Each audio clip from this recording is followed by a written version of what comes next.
சென்னையில் இப்போ மெரினால விமான சாகசம் நடைபெற்றது நமக்கு தெரியும். சென்னையினுடைய நிலப்பரப்புல பிற பகுதிகள் எப்படி இருந்தது அப்படின்றத நம்ம நிச்சயமா பார்க்கணும். எங்கெங்க போக்குவரத்து நெரிசல் ஏற்பட்டது, ரயில் மற்றும் பேருந்து நிலையங்கள்ல மக்கள் கூட்டம் எங்க அதிகமாக காணப்பட்டது அப்படின்றதெல்லாம் குறித்து நம்முடைய செய்தியாளர்கள் முருகேசன் மற்றும் சாந்தகுமார் இணைந்திருக்கிறாங்க. களத்துல இருந்து அவங்க கிட்ட பேசலாம். முருகேசன், இப்போ நீங்க எந்த இடத்துல இருக்கீங்க? சென்னையினுடைய எந்த இடத்துல இருக்கீங்க? அங்க மக்கள் கூட்டம் எவ்வாறு இருந்தது? இப்போ 1 மணிக்கு மேல ஆயிடுச்சு, மக்கள் எல்லாம் டிஸ்பர்ஸ் ஆகி அவங்க வீட்டுக்கு போக ஆரம்பிச்சிருப்பாங்க. கள சூழல் என்ன?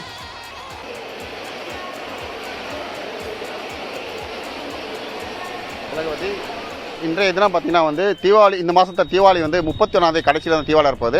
ஆனால் சென்னை மக்களை பொறுத்த வரைக்கும் இன்னைக்கே தீபாவளி பண்டிகை கொண்டாட மாதிரி தான் இருக்கு. அந்த அளவுக்கு வான் வேடிக்கை, அந்த அளவுக்கு இந்த வானில் விண்ணை பிளக்கும் சத்தங்கள் அனைத்துமே காதை பிளந்து வண்ணமையான ஒளி விளக்குகள் எல்லாம் பார்த்தனால மக்கள் உற்சாகத்தை ஒரு தீபாவளி பண்டிகையை கொண்டாடிய எழுச்சியோடு தான் சந்தோஷத்தோட இங்கிருந்து மெரினா கடற்கரை புறப்பட்டு சென்றிருக்காங்க. தற்போது நாம் இருக்கக்கூடிய பகுதி அண்ணா சாலையிலிருந்து மெரினா கடற்கரை செல்லக்கூடிய, அதாவது சேப்பாக்கம் வழியை செல்லக்கூடிய வாலாஜா செல்கிறோம். ஏற்கனவே தொடர்ந்து இந்த பகுதியை நம்ம தொடர்ந்து நேரலை பண்ணிட்டு இருக்கும்போது பார்த்தீங்கன்னா நிறைய போக்குவரத்து நெரிசல் இருந்தது. தற்போது நாம் காணக்கூடிய காட்சியை பார்த்தீங்கன்னா நம்ம ஒளிப்பதிவாளர் சுரேந்தர் காட்சிப்படுத்துறார். கரெக்டா சேப்பாக்கம் ஸ்டேடியம் அருகிலே பார்த்தீங்கன்னா போக்குவரத்து அப்படி ஸ்தம்பித்து நிற்கிற ஒரு காட்சியை தான் பார்த்துக்கிட்டு இருக்கோம். அதாவது இந்த பகுதியிலிருந்து 3 இடங்களில் வாகனங்கள் நிறுத்தப்பட்டிருக்கு. அதாவது கலைவாணர் அரங்கத்திலிருந்து வாகனம் நிறுத்தப்பட்டிருக்கு. அதே போன்று எம்எல்ஏ ஹாஸ்டல், ஓமந்தரார் அரசினர் மருத்துவக் கல்லூரிய மைதானமான எம்எல்ஏ ஹாஸ்டல் பக்கத்திலையும் வாகனம் நிறுத்தப்பட்டிருக்கு.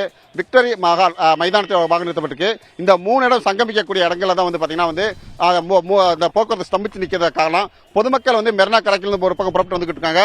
அதே நேரம் பார்த்தீங்கன்னா இன்றைய தினம் காலையில் 7 மணியிலிருந்து இந்த சாகசனை பார்ப்பதற்காக சென்னையின் பல்வேறு பகுதியில் மக்கள் மெரினா கடற்கரைக்கு வந்துகிட்டு இருந்தாங்க.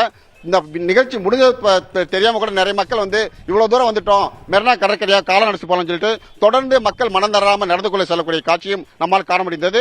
தொடர்ந்து இந்த பகுதியில் போக்குவரத்து மிகப்பெரிய சவாலாகவே இருக்க காவல்துறைக்கு பொறுத்த வரைக்கும். ஏன்னா கிட்டத்தட்ட லட்சக்கணக்கானோர் இங்க பார்க்க வந்திருக்காங்க. இந்த போக்குவரத்தை சீர் செய்வதற்கும் மக்களை பாதுகாக்கும் 6500 போலீசாரும் 1500 ஊர்காவல் படையினரும் கிட்டத்தட்ட 8000க்கும் மேற்பட்ட காவலர்கள் இந்த பாதுகாப்பில் ஈடுபட்டிருக்காங்க. தொடர்ந்து இப்ப இந்த சூழ்நிலை பொறுத்த வரைக்கும் பாத்தீங்கன்னா போக்குவரத்தை சீர் செஞ்சு மக்களை அனுப்ப வேண்டிய, பாதுகாப்பா அனுப்ப வேண்டிய பணி காவலர்களுக்கு ஒரு சவாலான பணியாக இருக்கிறத தான் காண முடியுது.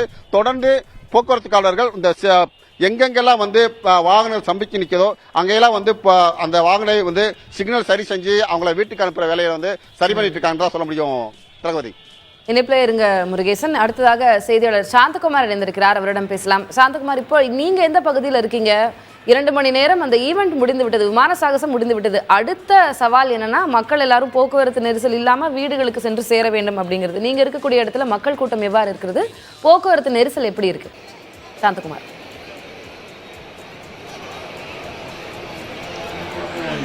சென்னை மெரினா கடற்கரையில் விமானப்படையின் வான் சாகச நிகழ்ச்சி இன்று காலை நடைபெற்றது. இதனை காண்பதற்காக சென்னையில் பல்வேறு பகுதிகளிலிருந்து ஏராளமான மக்கள் சென்னை மெரினா கடற்கரையை நோக்கி படையெடுத்து வந்தனர். அந்த சூழ்நிலையில் சென்னை நுங்கம்பாக்கம் உள்ளிட்ட பல்வேறு பகுதிகளில் கடுமையான போக்குவரத்து நெரிசல் ஏற்பட்டது. குறிப்பாக மெரினா கடற்கரை செல்வதற்கு 5 கிலோமீட்டருக்கு முன்னதாகவே கடுமையான நெரிசல் காலையிலிருந்தே காணப்பட்டது. தற்பொழுது வரை மெரினா கடற்கரையில் நடைபெறும் நிகழ்ச்சியை காண்பதற்காக வந்த மக்கள் தற்பொழுது வரை போக்குவரத்து நெரிசலையே சிக்கியிருக்கக்கூடிய நிலை காணப்படுகிறது. அண்ணா மேம்பாலத்திலிருந்து மெரினா செல்லக்கூடிய அந்த செம்மொழி பூங்கா இருக்கக்கூடிய சாலையில இந்த கடுமையான போக்குவரத்து நெரிசலை தற்பொழுது வரை பார்த்து கொண்டிருக்கிறோம். குடும்பமாக சொந்த வாகனங்களில் வந்த மக்களும், பேருந்துகளில் வந்த மக்களும், இருசக்கர வாகனத்தில் வந்தவர்களும் தற்பொழுது வரை சென்னை மெரினா கடற்கரை செல்ல முடியாத நிலையை தான் இங்கு காண முடிகிறது. அதேபோல் இன்று காலை மின்ட்டிலிருந்து புறப்பட்ட ஒரு குடும்பத்தினர் அங்கு மெரினா கடற்கரை செல்ல முடியாமல் தவித்து இங்கேயே இந்த செம்மொழி பூங்காவில் இருந்து இந்த வானில் நடந்த சாகச நிகழ்ச்சியை கண்டு களித்தனர். அவரிடம் அவர் ரசித்த அனுபவத்தை கேட்டு தெரிந்து கொள்ளலாம். சார் வணக்கம். இன்னைக்கு சென்னையில மெரினா கடற்கரையில விமானப்படையின வான் சாகச நிகழ்ச்சி நடந்தது. அதை காண்றதுக்காக வந்திருக்கீங்க. அதை பாத்தீங்களா? என்ன சூழல் இருந்தது, அதோட வெளிப்பாடு என்ன சொல்லுங்க சார்? சார் எல்லாத்துக்கும் வணக்கம் சார். சார் என் பேர் மண்ணடியிலேருந்து அமீன் பேசுகிறேன் சார். மண்ணடியிலேருந்து வந்திருக்கிறோம். இந்த மாதிரி நான் காலையில் 10:15 கிளம்பணும். ஆக்சுவலாக எங்களுக்கு 15 டேஸ்க்கு முன்னாடி தெரியும் அந்த மாதிரி ஒரு சாகச நிகழ்ச்சி நடத்துகிறாங்க அப்படின்னு சொல்லிட்டு எங்களுக்கு ரொம்ப சந்தோஷமாக இருந்துச்சு. ஏன்னா இந்த மாதிரி ஒரு நிகழ்ச்சி இதுவரை நாங்கள் பார்த்தது கிடையாது. ஃபஸ்ட் டைம் தான் பார்க்க போகிறோம். ஏன்னா ஃபஸ்ட்டு டெல்லியில் அங்கங்கே நடக்கும், இந்தியாவிலே ஃபஸ்ட் டைம் மெட்ராஸில் நடக்குது சார். எங்களுக்கு ரொம்ப சந்தோஷமாக இருந்துச்சு. அதை நாங்கள் ப்ரைஸ் பண்ணி தான் நாங்கள் காலைல 10:15 கிளம்புறோம். வரும்போது சார் பீச் ஸ்டேஷன் கம்ப்ளீட்டாக க்ளோஸ் ஆயிடுச்சு. சரி ட்ரெயினில் போகலான்னு பார்த்தா ட்ரெயினில் ஃபுல்லாக பயங்கர க்ரௌடு. ஸோ அப்போ பைக்கில் வந்து கிளம்பி நேராக பி ஸ்டேஷன் வந்து இது திரும்ப மின்ட்டுக்குள்ளே போய் அப்புறம் வந்து பிரஷாவுக்கு அந்த வழியாக போய் எக்மூர் வந்து திரும்ப வந்து ஜெமினி பிரிட்ஜ் வழியாக உள்ள ரைட் ஹேண்ட் சைடில் உள்ள வந்து பார்த்தா பயங்கர க்ரௌடு, எல்லாருமே ஃபுல்லாக டிராஃபிக் சார், எல்லாம் டிராஃபிக்கு. ஸோ எங்களுக்கு வந்து என்ன எப்படி போகிறது ஒன்றும் ஐடியா தெரியல. 10 கிளம்புனோம். கரெக்டாக வந்து செம்பொலி பூங்கா பக்கத்தில் ஆப்போசிட்டில் வந்து நாங்கள் இறங்கி வண்டியை பார்க் பண்ணிவிட்டு அப்போ டைம் கரெக்டாக வந்து 11:25 ஆகுது. சரி அதுக்கு மேலே போக முடியல. இன்ச்சு பை இன்ச்சாக வண்டி நகருது, பைக் நகருது, வண்டி கார் நகருது, போக முடியல. அதை இங்கே இருந்து அந்த சாகச நிகழ்ச்சியை பார்த்தோம், ரொம்ப சந்தோஷமாக இருந்துச்சு எங்களுக்கு. வந்து சில ரொம்ப முக்கியம் அதிகமாக பார்க்க முடியாதுன்னு கொஞ்சம் மாதிரி பார்த்தோம். ஃப்ளைட்டு போகிறது, இந்த ஹெலிகாப்டர் போகிறது, இந்த சாகச நிகழ்ச்சி பண்ணுறாங்க, ரொம்ப எங்களுக்கு ரொம்ப ஹாப்பியாக இருந்துச்சு.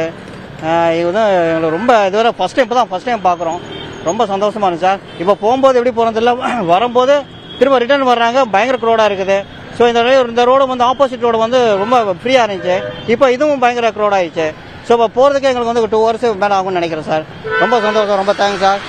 ஆமாம், வந்து வேற இன்னும் உங்களுக்கு அதிகமாக பார்க்கணும்னு நினைச்சிட்டோம். இதுக்கு முன்னாடி நிறைய பேர் போனாங்க. ரொம்ப நல்லா இருந்தது. இங்கே தான் அந்த செம்மொழி பூங்கா மேலே, அதுக்கு மேலே போக முடியல, ரொம்ப டிராஃபிக்காக இருந்தது.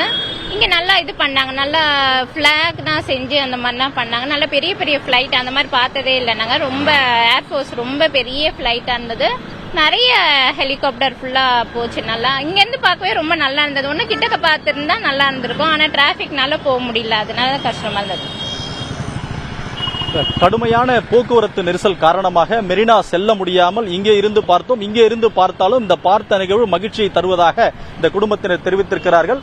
தற்பொழுது இந்த சாகச நிகழ்ச்சி நிறைவடைந்து வீட்டிற்கு செல்லக்கூடிய நபர்கள் வந்து கொண்டிருப்பதால் இந்த எதிர் சாலையிலும் கடுமையான போக்குவரத்து நெரிசல் ஏற்பட்டிருக்கிறது.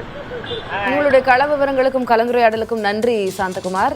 இவை மட்டுமல்லாது இன்றைக்கு மாலை வரைக்கும் சென்னையில் இது போன்ற நிலைதான் காணப்படும் அப்படின்னே நம்ம நினைக்கலாம். கிட்டத்தட்ட 20க்கும் மேற்பட்டோர் மயக்கமடைந்திருக்கிறார்கள். அவர்களுக்கெல்லாம் முதலுதவி சிகிச்சை அளிக்கப்பட்டு அவர்கள் மருத்துவமனைக்கு அனுப்பி வைக்கப்பட்டிருக்கிறார்கள். அது போன்ற செய்திகளை நம்ம பார்த்து வருகிறோம். தொடர்ந்து இது குறித்த செய்திகளை பார்க்கலாம் ஒரு சிறிய இடைவெளிக்கு பிறகு.